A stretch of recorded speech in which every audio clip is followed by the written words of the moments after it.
dan saudara yang terkasih, puji Tuhan, di tengah pandemi COVID kita dapat merasakan kasih sayang Tuhan dalam kehidupan kita. Mari kita pujikan PKJ 231 di dalam suka, di dalam duka.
Kebaktian Minggu Paskah kelima ini terjadi karena kuasa kasih Tuhan Allah dalam nama Bapa, Anak, dan Roh Kudus.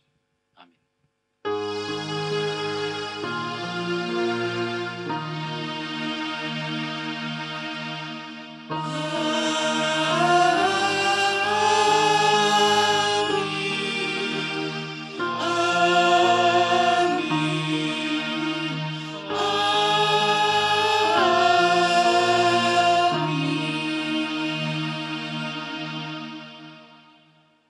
Kasih karunia dan damai sejahtera dari Allah Bapa kita dan dari Tuhan Yesus Kristus menyertai saudara sekalian.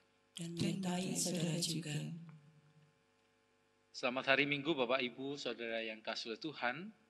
Hari ini Tuhan menyapa kita dengan firman-Nya agar kita beroleh keberanian menjalani hidup yang penuh dengan persoalan-persoalan.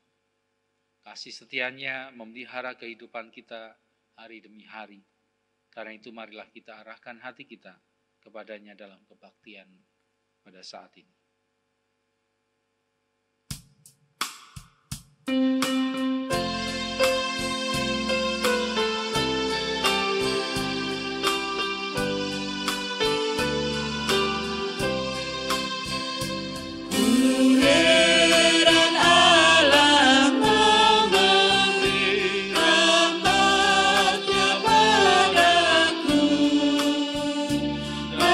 Kristus sudi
Ibu, Saudara yang dikasihi Tuhan, marilah kita akan datang pada Tuhan di dalam doa sebelum kita bersama-sama mendengar akan firman-Nya.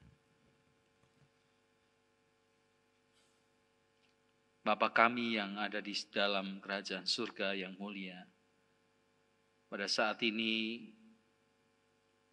kami ya Bapa datang kepadamu dalam kebaktian ini bersama-sama dengan seluruh umat-Mu di rumah masing-masing. Kami bersama-sama mengucap syukur untuk segala penyertaan, perlindungan dan berkat-berkat-Mu yang masih terus Engkau berikan pada kami pada sampai saat ini. Walaupun situasi pada masa pandemi COVID-19 ini tidak mudah untuk kami jalani, tetapi Tuhan Engkau Allah yang setia pada ciptaan. Engkau menyatakan pemeliharaan-Mu kepada kami selalu tiap-tiap hari. Saat ini kami juga memohon ampun untuk segala dosa, pelanggaran-pelanggaran dan kesalahan kami yang kami lakukan dalam tingkah laku perbuatan kami maupun dalam perkataan dan pikiran kami. Kami sadar kami belum mampu sepenuhnya melakukan apa yang Kau perintahkan kepada kami, yaitu mengasihi Tuhan dengan segenap hati dan mengasihi sesama kami seperti diri kami sendiri. Karena itu ya Allah, kiranya Engkau mau mengampuni segala dosa dan kesalahan kami yang telah kami lakukan. Kiranya kasih sayang-Mu dari Tuhan Juru Selamat kami, penebus kami, Yesus Kristus terus boleh ada pada kami. Dan kiranya Roh Kudus mau terus tinggal dalam hati dan kehidupan kami untuk membimbing kami hidup dalam kehendak-Mu. Karena itu bila sejenak kami akan membaca dan merenungkan akan firman-Mu, kami mohon ya Roh Kudus untuk menolong kami agar mampu memahami apa yang menjadi maksud dan kehendak-Mu. Bahkan mampukan kami untuk dapat menerapkan firman Tuhan dalam hidup kami hari lepas hari. Dalam nama Yesus Kristus, Sang Firman Allah yang hidup, kami mohon ya Bapa dan Roh Kudus. Amin.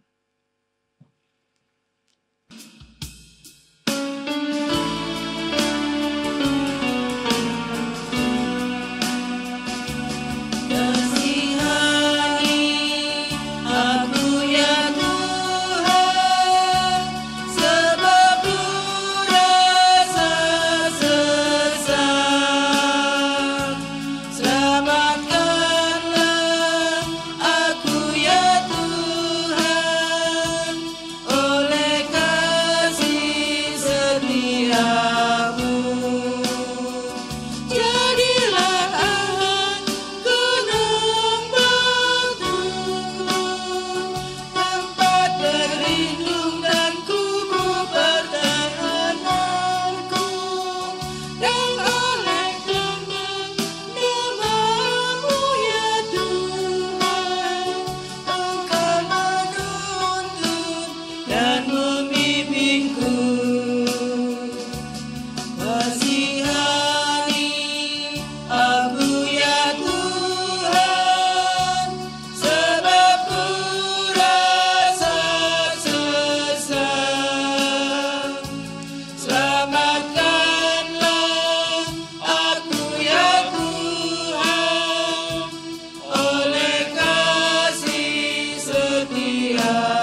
setiamu. Buat wajahku pun bercahaya atas nama-Mu ya Tuhan penyelamatku. Selamatkan aku dari yang mengejarku. Selamatkan oleh kasih setiamu. Kasihani aku ya Tuhan, sebab ku rasa sesat. Selamatkanlah aku ya Tuhan, oleh kasih setiamu.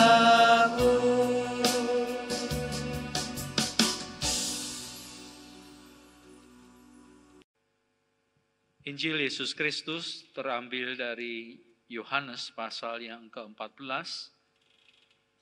ayat yang pertama sampai dengan yang ke-14.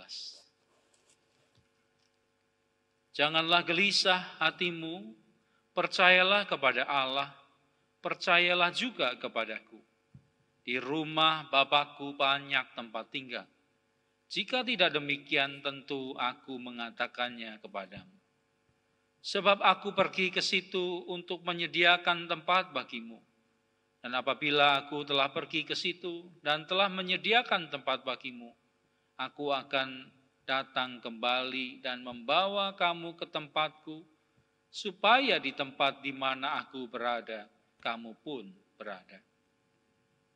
Dan kemana aku pergi, kamu tahu jalan ke situ. Kata Thomas kepadanya, Tuhan, kami tidak tahu kemana Engkau pergi. Jadi bagaimana kami tahu jalan ke situ? Kata Yesus kepadanya, Akulah jalan dan kebenaran dan hidup. Tidak ada seorang pun yang datang kepada Bapa kalau tidak melalui aku. Sekiranya kamu mengenal aku, pasti kamu juga mengenal Bapa-Ku. Sekarang ini kamu mengenal Dia dan kamu telah melihat Dia. Kata Filipus kepadanya, Tuhan, tunjukkanlah Bapa itu kepada kami. Itu sudah cukup bagi kami. Kata Yesus kepadanya, telah sekian lama aku bersama-sama kamu, Filipus, namun engkau tidak mengenal aku. Barang siapa telah melihat aku, ia telah melihat Bapa. Bagaimana engkau berkata, tunjukkanlah Bapa itu kepada kami. Tidak percayakah engkau bahwa aku di dalam Bapa dan Bapa di dalam aku? Apa yang aku katakan kepadamu, tidak aku katakan dari diriku sendiri. Tetapi Bapa yang diam di dalam aku, dialah yang melakukan pekerjaannya. Percayalah kepadaku bahwa aku di dalam Bapa dan Bapa di dalam aku. Atau setidak-tidaknya percayalah karena pekerjaan-pekerjaan itu sendiri. Aku berkata kepadamu, sesungguhnya barang siapa percaya kepadaku, ia akan melakukan juga pekerjaan-pekerjaan yang aku lakukan. Bahkan pekerjaan-pekerjaan yang lebih besar daripada itu. Sebab aku pergi kepada Bapa, dan apa juga yang kamu minta dalam namaku, aku akan melakukannya. Supaya Bapa dipermuliakan di dalam Anak. Jika kamu meminta sesuatu kepadaku dalam namaku, aku akan melakukannya. Demikianlah Injil Yesus Kristus yang berbahagia, kita yang bukan saja mendengar firman Allah, tapi yang juga melakukannya dan menyimpannya dalam kehidupan hari lepas hari. Haleluya.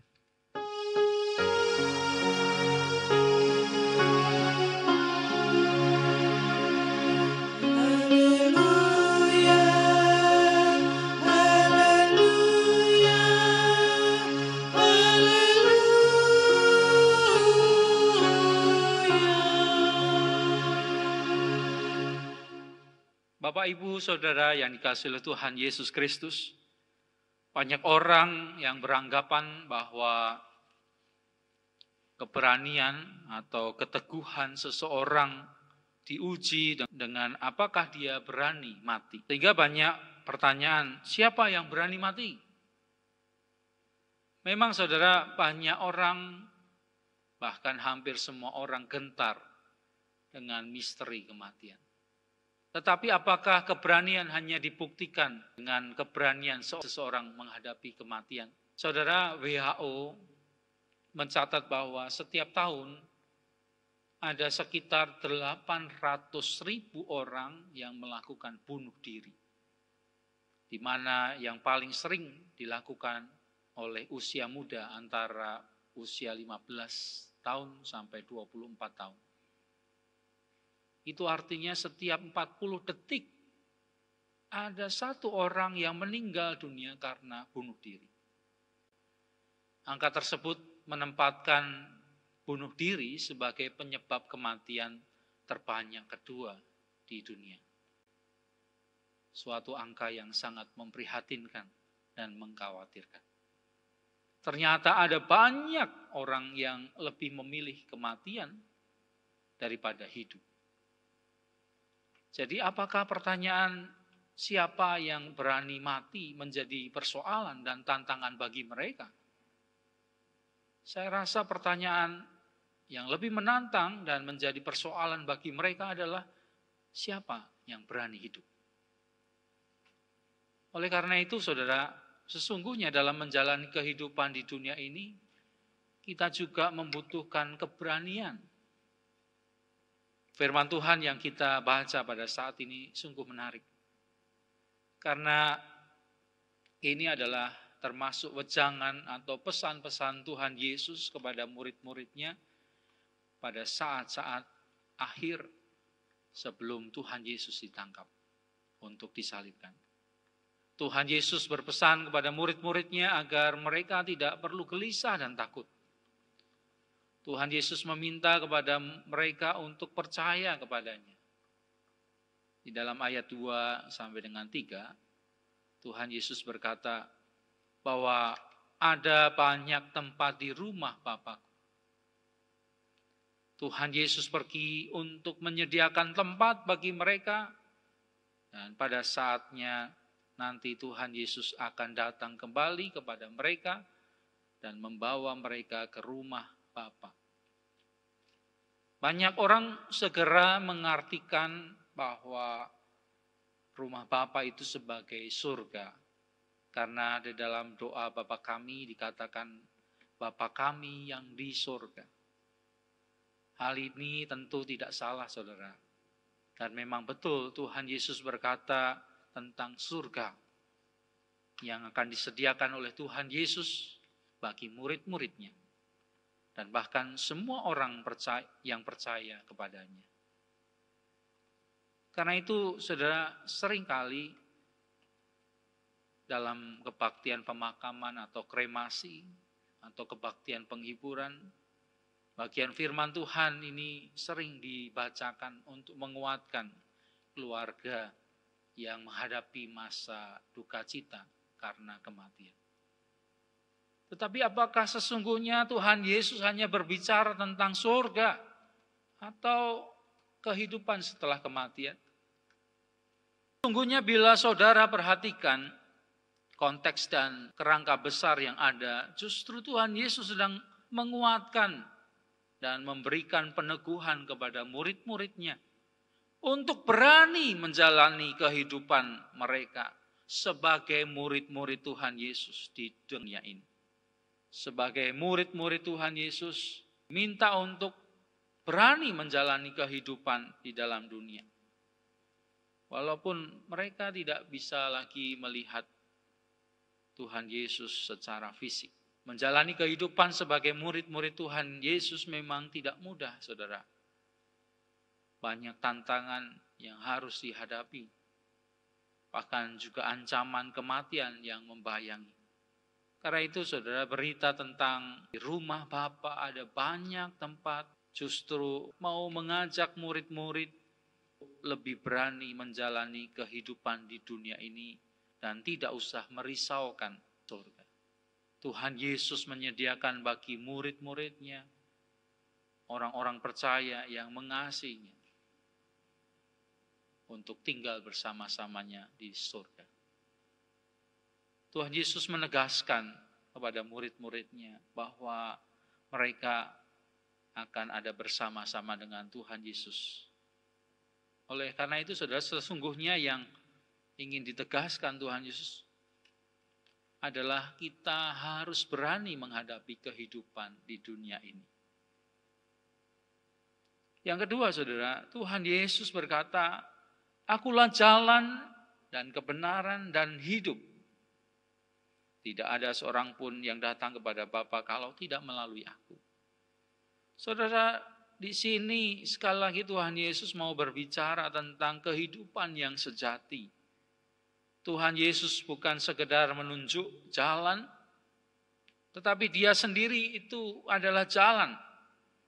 Artinya orang-orang yang percaya dan murid-murid Tuhan Yesus yang berjalan seturut kehendaknya bukan saja hanya berjalan menuju kebenaran, tetapi sudah ada di dalam kebenaran itu. Serta bukan saja menuju kepada kehidupan, tetapi ada di dalam kehidupan itu. Pada intinya, siapa yang berjalan bersama-sama dengan Tuhan Yesus, Sang Firman Allah, sumber kehidupan itu berada dalam kebenaran dan kehidupan yang kekal dan sejati. Saudara-saudara yang dikasihi oleh Tuhan Yesus, oleh karena itu selama kita ada di dalam persekutuan dengan Tuhan Yesus dan firman-Nya, sesungguhnya kita selalu ada di dalam kehidupan yang kekal itu, yang sejati itu bersama-sama dengan Allah. Tidak ada sesuatu pun yang harus kita risaukan, khawatirkan. Karena kita selama-lamanya bersama-sama dengan Yesus Kristus, Sang Juru Selamat kita.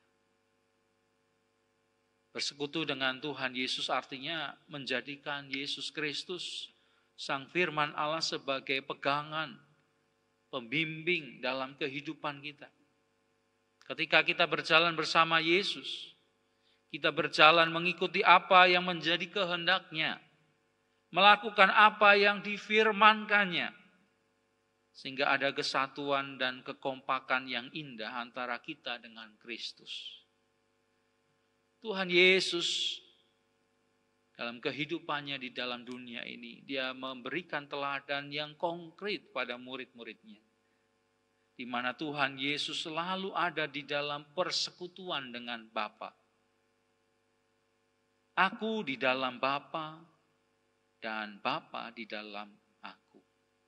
Apa yang dikatakan dan dilakukan oleh Tuhan Yesus bukan dari dirinya sendiri, tetapi Bapa yang diam di dalamnya, yang melakukan semuanya itu. Karena persekutuan Kristus dengan Bapa yang begitu intim tersebut, Kristus dapat melakukan segala karyanya dengan kuasa dan mujizat. Saudara-saudara yang dikasihi Tuhan, kita sebagai gereja, yaitu sebagai tubuh Kristus, kita dipanggil untuk menghidupi hakikat kita tersebut.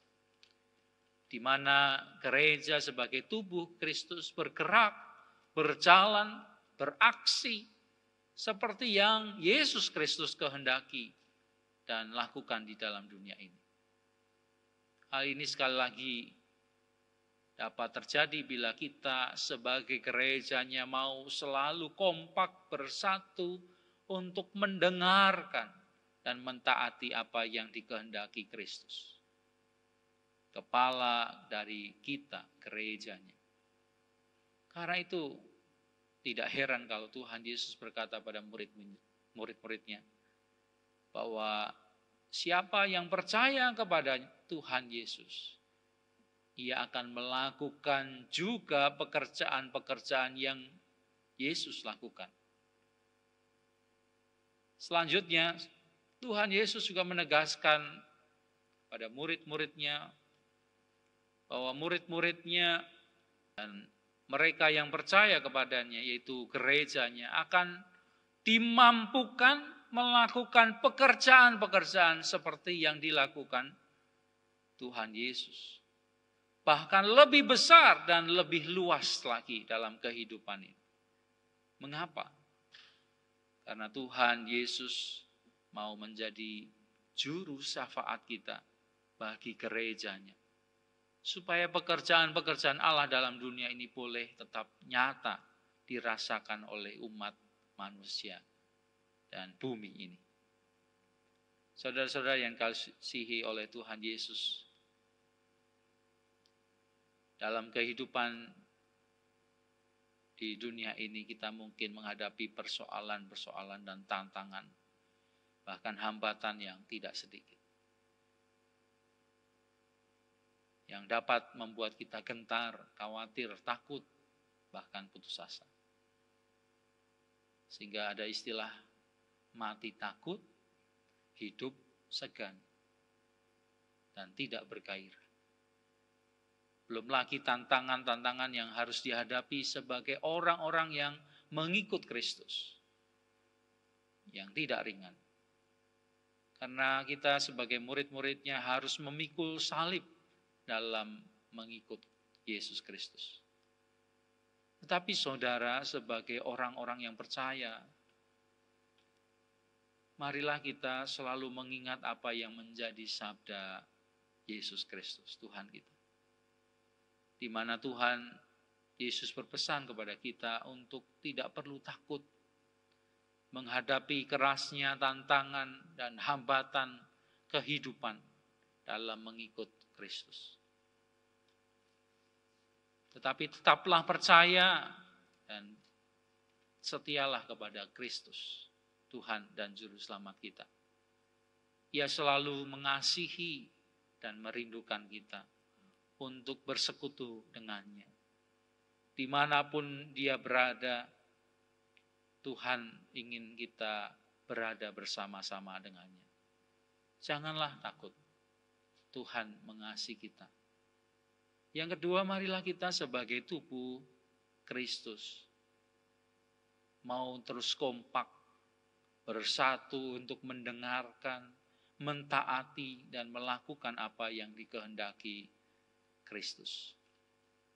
Gereja sebagai tubuh Kristus harus terus berkarya dalam dunia ini untuk menyatakan kasih, kebenaran, keselamatan, damai sejahtera, pemulihan, kuasa kehidupan dari Tuhan Yesus Kristus.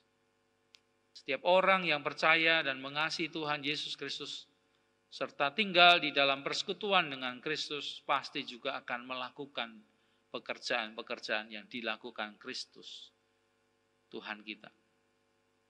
Marilah saudara sebagai gereja Tuhan kita juga melakukan terus pekerjaan-pekerjaan Tuhan di dalam dunia ini, di bumi ini, supaya nyata kasih, kebenaran, keselamatan, damai sejahtera,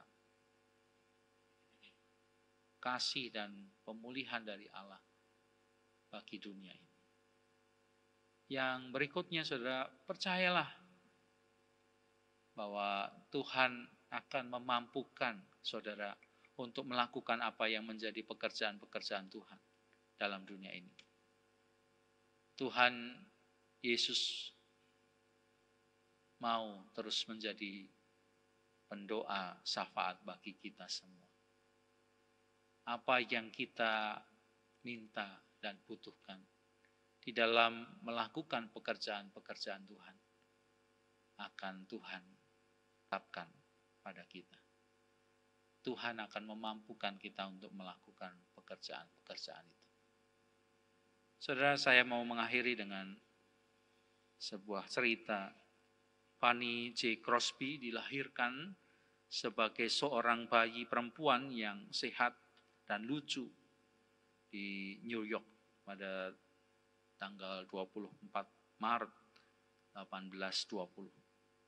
Saat usianya baru 6 minggu, ia mengalami demam. Karena salah penanganan dokter, kedua matanya menjadi buta. Di tahun itu juga ayahnya meninggal dunia, sehingga bayi kecil itu hanya diasuh oleh ibunya dan neneknya. Saat usia 5 tahun melalui pemeriksaan dokter diketahui matanya tidak dapat lagi dioperasi dan kebutaannya bersifat permanen. Sejak saat itu gadis kecil itu menjalani kehidupannya di dalam gelap. Namun pertumbuhannya sebagai seorang anak perempuan remaja buta tidak membuatnya meragukan kasih Tuhan. Pada tahun 1858, ia kemudian menikah dengan seorang pria yang bernama Alexander van Alstine, seorang pemain organ terkenal di New York yang juga mengalami kebutaan. Setahun berselang hasil pernikahan mereka, Fanny memperoleh seorang bayi perempuan.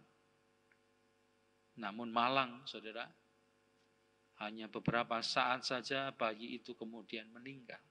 Untuk beberapa saat, Fanny sempat mempertanyakan hal itu, apa yang terjadi pada dirinya.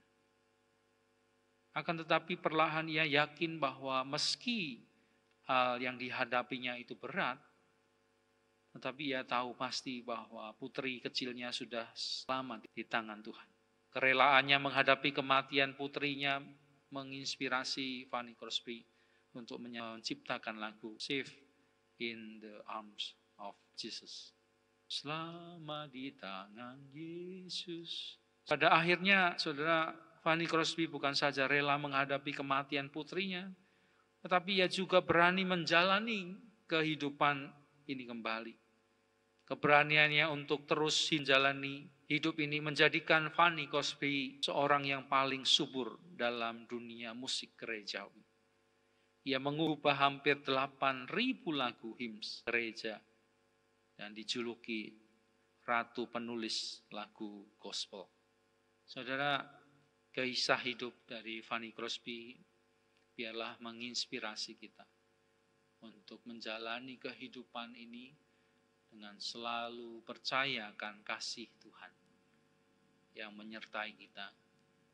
Itu memampukan kita berani menghadapi segala tantangan di dalam kehidupan ini. Tuhan memampukan saudara dan saya. Amin.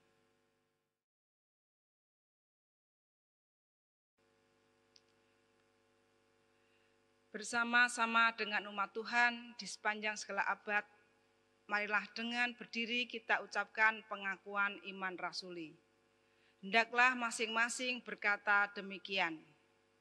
Aku percaya kepada Allah, Bapa yang Maha Kuasa, Khalik langit dan bumi, dan kepada Yesus Kristus, Anaknya yang tunggal Tuhan kita, yang dikandung daripada Roh Kudus, lahir dari anak darah Maria, yang berita sengsara di bawah pemerintahan Pontius Pilatus, disalibkan, mati dan dikuburkan, turun ke dalam kerajaan maut. Pada hari yang ketiga, bangkit pula dari antara orang mati, naik ke surga, duduk sebelah kanan Allah Bapa yang Maha Kuasa. Dan dari sana ia akan datang untuk menghakimi orang hidup dan yang mati. Aku percaya pada Roh Kudus, gereja yang kudus dan am, persekutuan orang kudus, pengampunan dosa, kebangkitan orang mati, dan hidup yang kekal. Amin.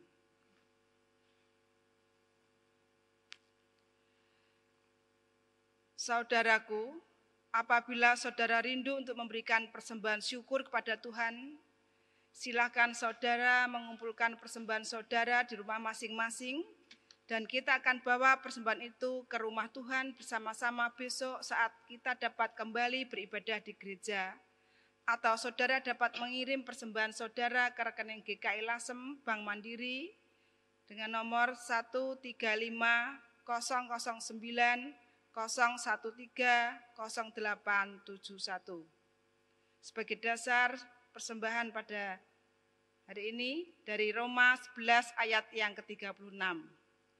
Sebab segala sesuatu adalah dari Dia, dan oleh Dia, dan kepada Dia, bagi Dialah kemuliaan sampai selama-lamanya.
Bapa kami yang di surga, kami berterima kasih untuk firman-Mu yang boleh kami untuk kami renungkan. Biarlah ya Tuhan melalui firman-Mu kami diberi kekuatan dan diteguhkan untuk menjalani kehidupan dalam mengikut-Mu di dunia ini, bahkan berani untuk berkarya untuk Kristus. Kiranya Tuhan meneguhkan pekerjaan-pekerjaan yang kami lakukan. Biarlah dalam kehidupan kami, ya Tuhan, kami juga boleh melihat pekerjaan-pekerjaan Tuhan dalam kehidupan ini. Sehingga kami diingatkan untuk selalu mengucap syukur untuk segala berkat dan mujizat-mujizat-Mu dalam kehidupan ini. Dan memampukan kami untuk terus berkarya dalam kehidupan ini sebagai ungkapan syukur kami kepadamu. Kami saat ini juga mau berdoa, Tuhan, kiranya Tuhan Engkau yang terus memberikan kemurahan-Mu bagi bangsa ini, bahkan seluruh umat manusia di muka bumi ini. Kiranya wabah COVID-19 ini boleh segera berakhir, dan para ilmuwan boleh juga Engkau beri hikmat dapat menemukan vaksin untuk COVID-19 ini. Tuh, biarlah juga Tuhan yang menolong para dokter, para medis yang bertugas untuk menolong orang-orang yang terdampak COVID-19 ini, maupun mereka yang ada di garis depan. Engkau lindungi dan Engkau berkati segala apa yang dilakukan mereka, sehingga banyak pasien yang boleh disembuhkan. Kami juga berdoa Tuhan untuk para pemimpin bangsa kami, dari tingkat pusat sampai daerah. Tuhan yang berikan kesatuan visi dan hikmat, sehingga apa yang mereka rencanakan, pikirkan, dan lakukan itu sungguh-sungguh untuk kebaikan seluruh bangsa Indonesia. Kami mohon biarlah dampak dari COVID-19 ini tidak berefek semakin luas dan semakin parah bagi kehidupan masyarakat. Tuhan, biarlah kasih-Mu, kemurahan-Mu Engkau nyatakan kepada bangsa ini, kepada kami semua, umat manusia ini, sehingga kehidupan boleh berjalan kembali dengan penuh anugerah-Mu. Kami juga berdoa Tuhan untuk seluruh rakyat Indonesia dan kami semua untuk bekerja sama, saling mengasihi, saling menolong, bergotong royong di dalam menghadapi dampak-dampak dari pandemi ini. Tuhan biarlah yang menolong kami sehingga kami boleh lebih bahu-membahu. Biarlah rasa kemanusiaan kami, kasih kami justru semakin bertumbuh masa-masa sukar ini. Kami juga berdoa Tuhan untuk segala aktivitas kami yang seringkali kami lakukan di rumah. Tuhan yang biarlah menolong sehingga semuanya itu tidak membuat kami malas, tetapi justru kami boleh menemukan cara-cara yang kreatif untuk tetap berkarya di tengah-tengah situasi saat ini. Akhirnya kami mau berdoa Tuhan, Engkau yang menolong kami semua sebagai jemaat-Mu, umat-Mu, untuk boleh terpelihara iman dan kasih pengharapan kami kepadamu. Walaupun kami tidak bisa hadir dalam kebaktian di gereja Tuhan, tetapi Tuhan yang biarlah menolong kami, selalu memelihara iman pengharapan kami. Inilah doa kami, ya Tuhan yang jauh sempurna yang kami alaskan di dalam nama Tuhan kami, Yesus Kristus. Amin.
Saudara-saudara yang kasih oleh Tuhan, Allah memberikan damai sejahtera untuk kita agar kita dapat menjalani kehidupan ini dengan penuh keberanian.